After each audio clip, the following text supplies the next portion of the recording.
Yo, welcome back to another Mechabellum video. Today, I'm going to be showing you a game I just played on ladder. I didn't record because I wasn't planning on recording, but this game was epic. Epic. So I want to show you the game. I played cost control. Um, my opponent went elite, and yeah, it was spicy. It was spicy. There's titans, there's spells, there's oils. I made some mistakes, massive mistakes in this game. So yeah, I'm excited to show you this. Okay, so round one, we go for sledgehammers, crawlers, and we add some hounds. So initially, my plan in this game was to go War Factory because I've been playing a lot of War Factory, and you'll see later on why I actually didn't end up going War Factory. And I start off by getting defense enhancement because I'm cost control. I just want to make up for that deficit. He's got the saber tooth with the crawlers and then level 2 arc lights because he's elite specialist. So he's kind of expected to win the first round here. And it looks like he is going to do that. Let's have a look. Yeah, these arc lights doing a ton of damage.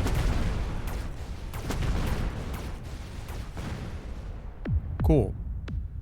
As the first time I'm playing against this guy, I don't really know this opponent. He was around 2000 MMR when we played. I'm also at 2000 at the moment. Few good options here. I take the marksmans.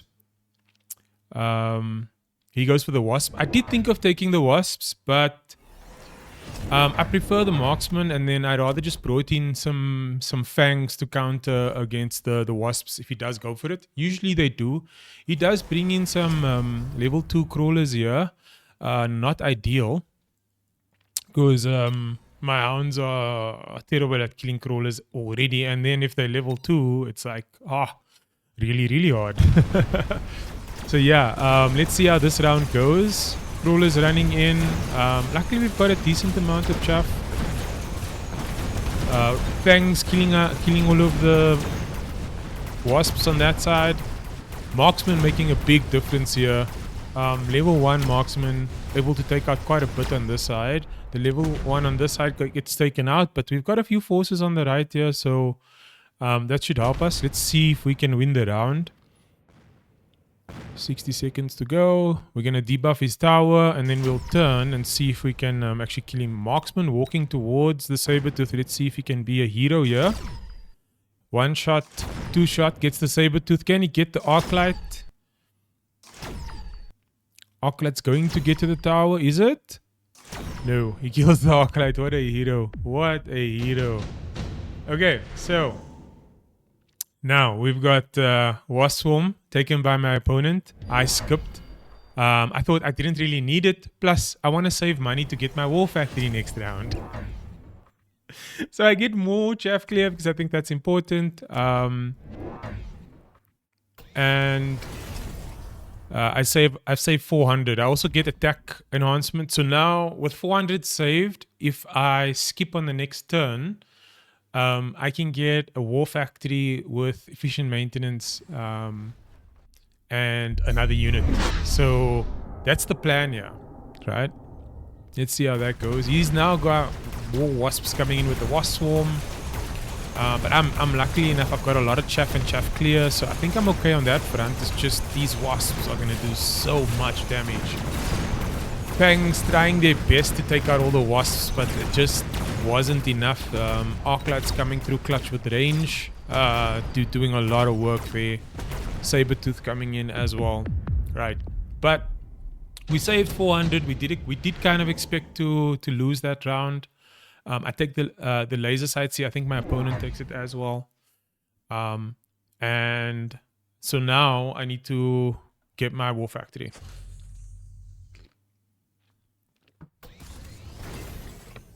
He upgrades his Sabertooth. I'm doing a little bit of maths here. Unfortunately, when I put on my War Factory, I realized that I don't have the right tech on this. I changed my loadout because I've I've been experimenting with between carry War Factory and just like utility War Factory. And this game, I thought that I had my utility build in place, but it's not. The utility would be production War Factory plus range, efficient maintenance, and high explosive. Whereas Battle Factory is more like a finisher. You play it on the last 2 rounds of the match, and so then it'll just go in and destroy and get to the tower really quickly. So that's how I've been playing it recently. But I forgot that I hadn't changed that loadout. So then I had to think on my feet here. I was quite disappointed in myself because this was going to be the play. It was going to catch him off guard. Now I have to think of something else to do with the 1,250 resources that I have, right? He's already got 2 sets of Mustangs on the board, so there's no space for some cheese here with like aerial or something. I thought maybe I could go Abyss, but eventually I decided to go Mountain. Now I know Mountain is not good at all right now, so I'm just putting some protection down for it. I don't have anything else. I just get the efficient maintenance, and I'm like, okay, I hope I can pull this off. I've played Mountain quite a bit. It used to be one of my favorite Titans, and I've played this specific style and this composition previously before. So I was quietly confident about it, but also a little nervous because, yeah, people kind of know how to play against the Mountain now. So it's not that strong anymore and not really very popular in the meta. So the idea of placing down a War Factory on round 4 is usually that you can use it for utility. It fills the gap in any way that you need it to, right? And since War Factories and Titans are going to become more expensive in the new season, I'm like, okay, I want to just play the Titans while they're still cheap, you know? So that's what I'm doing here for the last part of the season. There's a couple of days left, and I just want to keep playing them. So this might be my last video uploading the mountains in this style. I do get level 2 on my mountain, and I do decide to get level 2 on these fangs here just to take out the wasps a little bit faster. He puts down a melting point, level 2 melting point. I kind of wanted to get another mountain or get another tech, like get range. In hindsight, I should have gotten range on the mountain, and then instead of upgrading it or promoting it, because I should have known he was going to bring in a melter immediately. They always do. So that was kind of a mistake and put us on the back foot. He doesn't even have tech. He also brings in a bunch of chaff on this side because he knows that our chaff clear is not really that good here. So yeah, you can see his crawlers actually got through to our units here, which allowed the melter then to lock onto the mountain quite easily. That is going to give the melter a level and gives him a massive advantage, to be honest. Yeah, I thought to myself, oh no, this game is over. I'm done for. I'm done for. There's no ways I can come back from this because he's already got a level 3 melter on the board. And yeah, we're in trouble. Yeah, both of us take the Stormcallers. I think the Stormcallers are pretty much the best here because we're both in a long-range battle. Wraith wouldn't have been good. Typhoon maybe for a sell, but or maybe even the Fortress, but I would have sold the Fortress as well. In hindsight, I should have probably just gone for the Fortress and sold it. I do get range on my mountain now. I was hoping to get a mountain plus range. So I did that on this side and this side. So now he's got his other melter on this side. Now he's got range and he's got the Stormcallers and he's got a ton of crawlers on the board. So my chaff clear is not great. I did decide to get range on the hounds because usually if I go War Factory, I don't even get range on the hounds. But in this scenario, it's more like they're my only chaff clear really. And I can't depend on my mountains to do that. The mountains have to do the heavy lifting and kill some of the big stuff. So kind of had to get range on them, and I was thinking of getting mech rage as well. The right side doing really well, left side as well. With the range now, it means everything moves kind of in front of the mountain, and the mountain gets to sit back and just do what it needs to do. I think that's, yeah. I think that worked really well there.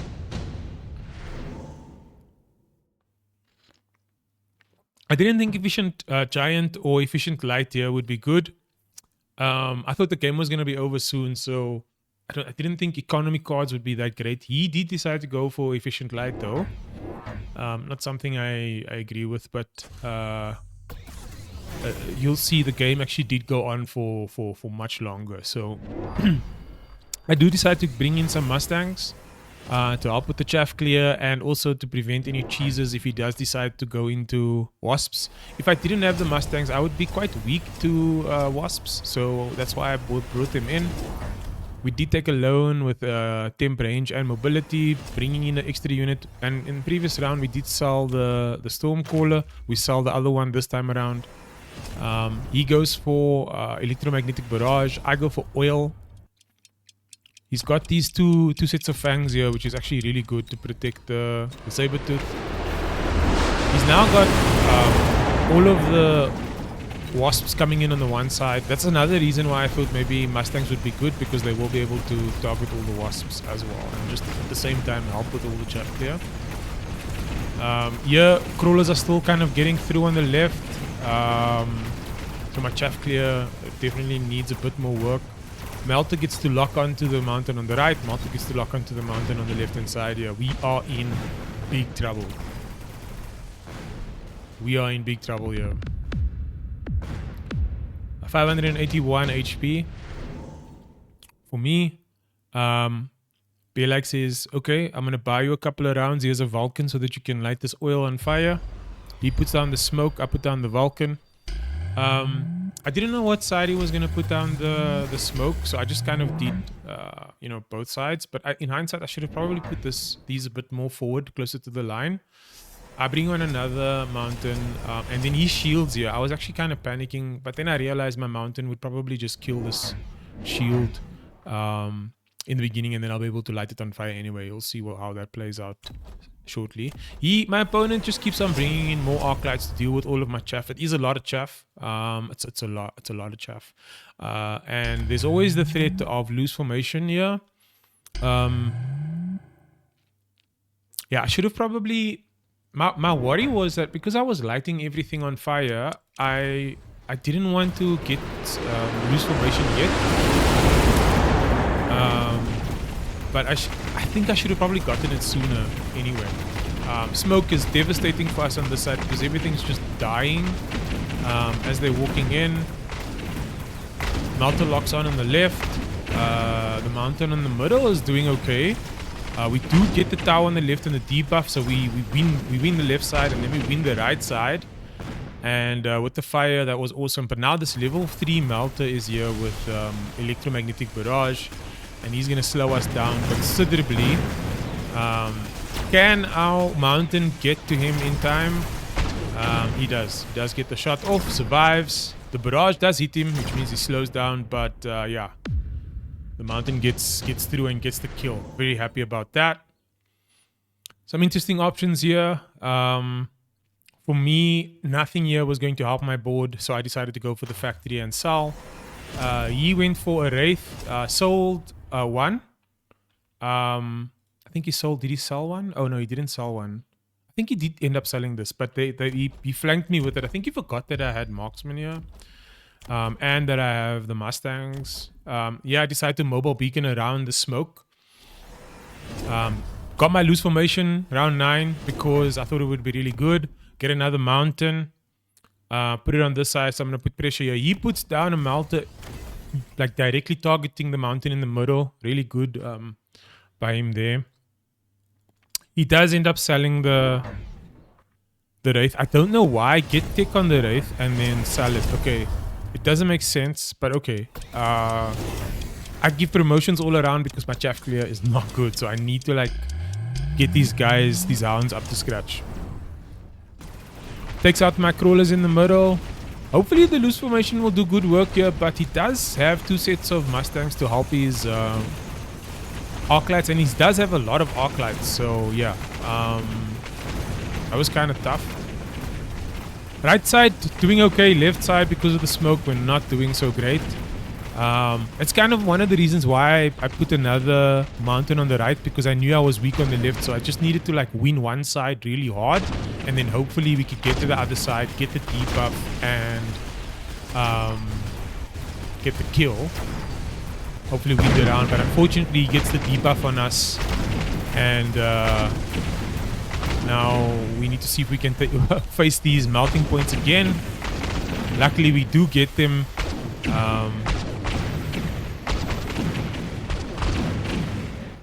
And we're able to win the round. Cool. 2 red spells. Either the Lightning Storm or the Orbital here. I was really contemplating this for a while.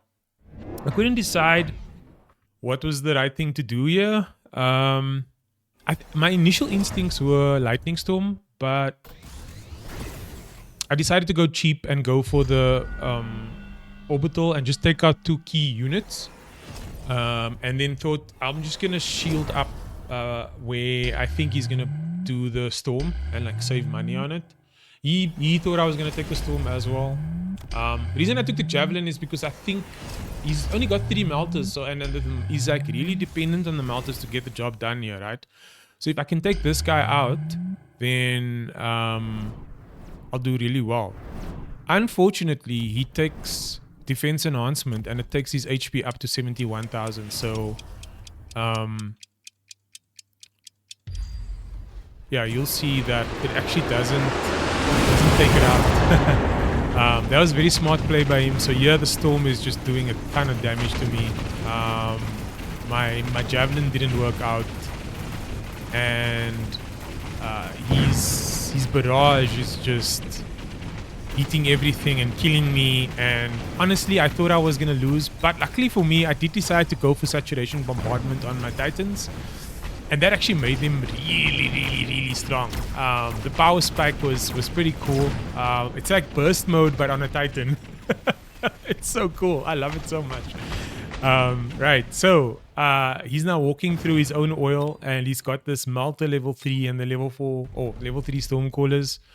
I got my Titan, my mountain, walking straight at him. He's got one little Mustang over here, and then he does lock on, and we just have to hope that we've got enough HP to survive this, because we're on 581. We do. We survive with 14 HP, boys. Yeah, I was panicking again because I thought he was going to go for the Vulcan. Luckily for me, he did not. I said thank you very much because I wanted the overloads to get photon emission, so that the barrage doesn't affect my units as much. I think he was contemplating a few things here as well, probably Vulcan, Balls, or Raiden. He decides to go for the Raiden. I get the photon on the boats. So now his barrage won't really affect my units. He goes for ionization on his Raiden. I think that was a mistake because his melting points were already kind of doing the work for him. He just needed to get more melting points, like sell this, go for more melting points, get better chaff clear. I thought he was going to light this on fire with the Vulcan, so I did like a little bit of a moonwalk across here. You'll see I bought the wrong Titan, still in the mindset of buying the War Factory. But I just bring on more Titans with my bombardment. I connect the oil. He puts down a whole ton of missiles. I shield up because I thought, hey, I'm in trouble here. But yeah, I've got 6 Titans on the board, 3 Giants, and he's also got a ton of units coming in, but my bombardment is just doing so much work. Ooh, ionization doesn't even get to hit my Titan because my Overload locks onto his Raiden, and you can see his electromagnetic barrage is connecting on some of my units, and he is able to lock onto one of my Titans, but it just isn't enough, and I am able to get to his towers and get the debuffs, which then allows me to get onto his melters and kill his melters and win the round and win the match. What an epic game. I enjoyed it so much. I was smiling ear to ear for this one, boys. This was quite an epic game. Probably gonna be the last time you see Titans played in this way. The way we're gonna play Titans in the new meta is probably gonna change considerably. We're with the big changes that they've made. I am excited for the new patch. I'm sad that I don't get to do this anymore. But hopefully we'll be able to do something similar in the future. There were a couple of things that I didn't talk about in the game. I did get attack and defense enhancement too. He didn't get that, so that was a bit of an advantage for me. The loose formation worked really well against his Arclights. It kind of forced him to get more Mustangs, which is weird. Like, you don't really want to do that. Like I said, the ionization on the Raiden was a bad choice. I get it; it's only 100 and it's a cheap tech, but he could have used the money of the Raiden, of selling the Raiden. It's 800 that he can get from that, a profit of 600, which means he can then buy another melter and be able to do more damage. Yeah, I think that would have been much, much, much better. Also, for him, he should have focused a bit more on the chaff clear. Maybe even lighting the ground on fire would have won him the game. Because loose formation, just going for more Mustangs is not exactly the right counter, but it can work if you get attack enhancement as well. But fire is an easy solve, right? You just light everything on fire, then the loose formation can't lose formation anymore. Crawlers are kind of useless when you light everything on fire. But yeah, this has been a fantastic game, and I really hope you enjoyed it as much as I did. Thank you for watching the video. And if you enjoyed it, please do leave a like. And if you haven't subscribed yet, please do subscribe. I will check you in the next one. Peace.